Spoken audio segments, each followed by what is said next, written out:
16/12/25 యథావిధిగా మేము shop close చేసి వెళ్తుండగా ఆ రోజు షాప్లో ఉన్న అమౌంట్ మొత్తం క్యాష్ కౌంటర్లో పెట్టి వెళ్ళడం జరిగింది. అదే రోజు రాత్రి గుర్తు తెలియని దుండగులు వచ్చి మా యొక్క షాప్ను కొల్లగొట్టడం జరిగింది.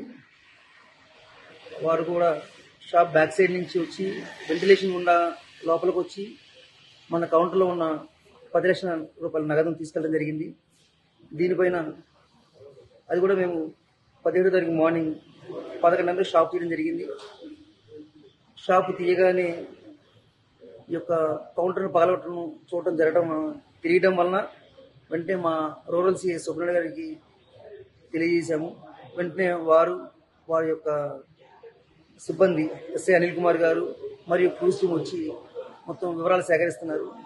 ఈ మొత్తం సేకరించిన తర్వాత దర్యాప్తు చేపడుతున్నారు. మీకు ఎవరైనా అనుమానం ఉందా?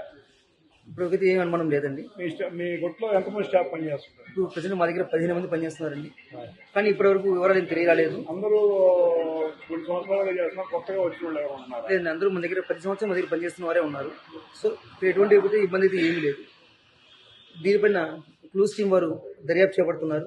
చరిత్ర సృష్టించినోడు ఇప్పుడు ఆ చరిత్రని తిరగరాయబోతున్నాడు. అబద్ధాల గోడల్ని బద్దలు కొట్టి నిజాలను రాగా మీ ముందుంచబోతున్నాడు. నిజమైన వార్తల కోసం వెంటనే డౌన్లోడ్ చేసుకోండి రా యాప్ని.